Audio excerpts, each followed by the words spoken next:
We're back on the Cowboys Report. As it turns out, not really an off day. 2 videos for you guys. We broke down the Trayvon Diggs rumors earlier. Now we have an ESPN report from Jeremy Fowler, who says the Cowboys are planning on using the franchise tag on Osa Odighizuwa if they do not get a long-term deal done before Tuesday's deadline.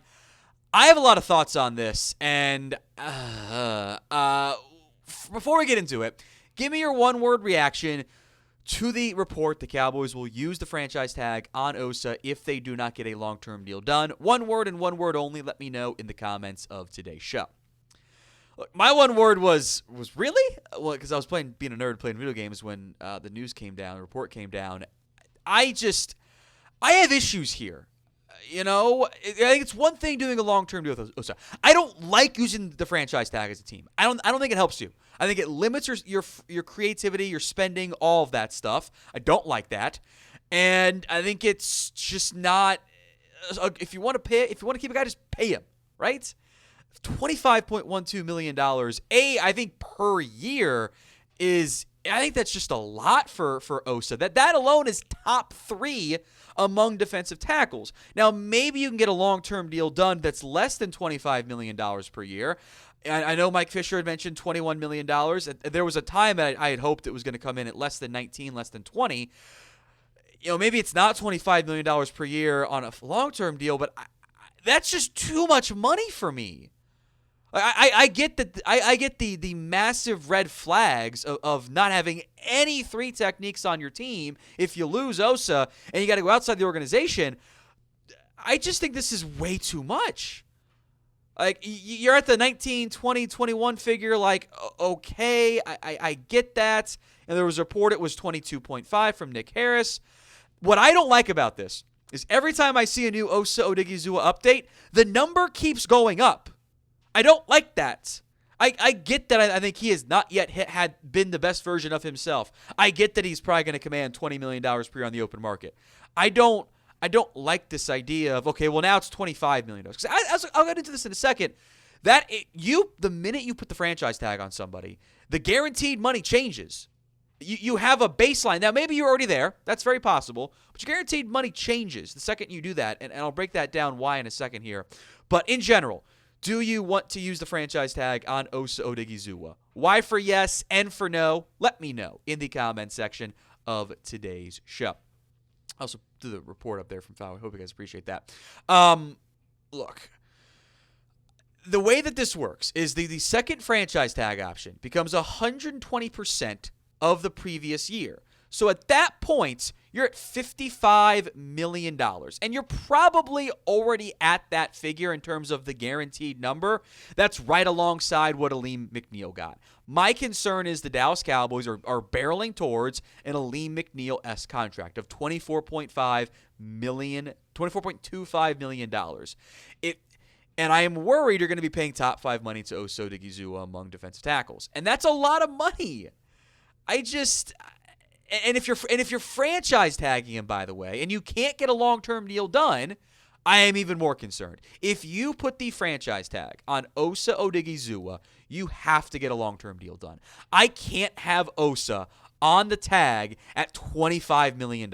I can't have that. That you pay him, that number gets sliced in half. And maybe you start to feel a little bit better about it. And maybe there's less guaranteed money, but I have my doubts about that one. Here's my concern. Because every time this number comes up, we're close. We're close, but the number went up. There's work to do, but number went up. We're close, but work to do, and number went up.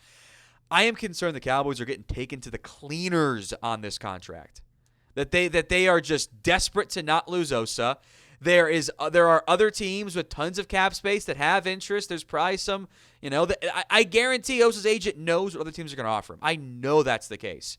And maybe the franchise tag is a leak from the Cowboys in an effort to get Osa's agent to sign off on the current deal that they're trying to land the plane with.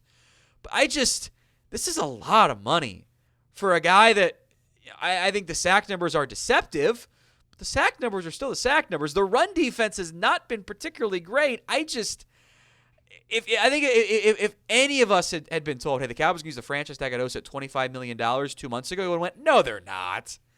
I wouldn't have believed it. And now here we are. I don't like that. I don't like that.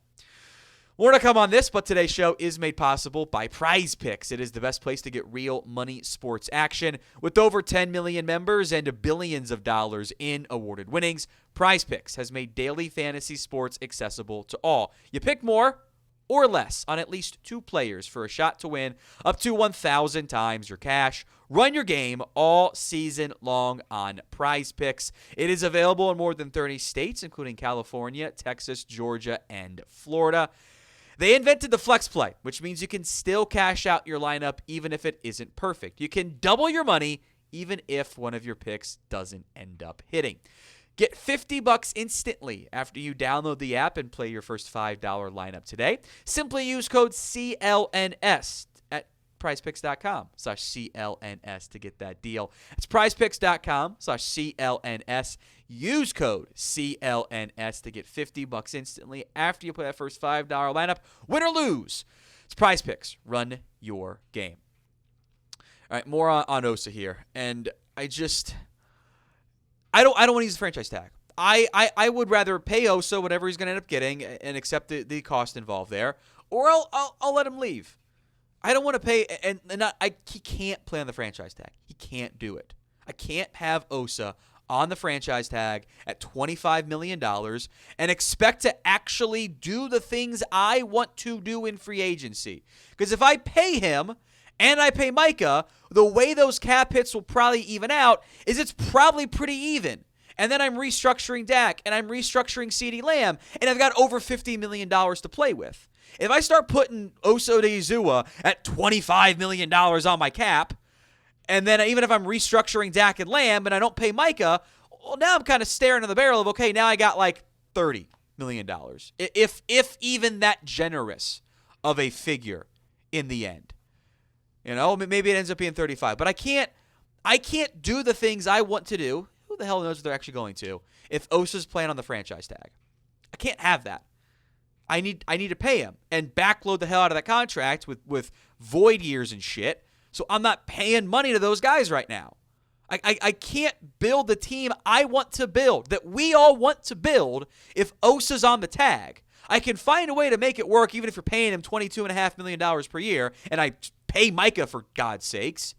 But otherwise, I got 4 guys over $24 million per year, and I'm bringing down Lamb to make it 3. Who the hell knows what they're going to do with Diggs? They'll get Martin's money off the books. Like, I have issues if this team wants to use the franchise tag, because we know what's going to happen. If they use the franchise tag on Osa Odighizuwa and they don't get a long-term deal done by the start of free agency, they're going to be up there sitting, we got no money to spend. We got no salary cap space. And that would be self-inflicted, and it would be accurate. You wouldn't have the same funds available with the manipulation abilities to go out and do stuff in free agency. That is my concern. I don't like that this number keeps getting bigger. I have concerns with the way the front office right now is operating. What is your concern level? Scale it for me from 1 to 10 in the comment section of today's show.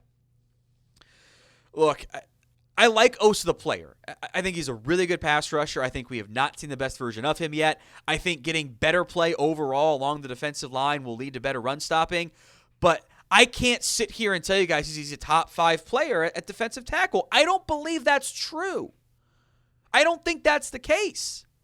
I don't think any of you think that's the case. I think we have not yet seen the best version of Osa Odighizuwa. I think that you're paying him with the hopes of getting better play out of him as we move forward and making the most out of this money. But this kind of reeks of desperation to me. That, man, we can't afford to not do this deal, you know? Osa graded out pretty poorly in run defense. Pass rush only, where he was so good, he's 12th on PFF. It's probably reasonable. Now, also, Linval was crazy high in pass rush, which is kind of funny because he had 6 pressures. That makes no sense to me at all. Pressure-wise, Osa was tied for 5th with Nnamdi Madubuike, Cam Hayward. That's great.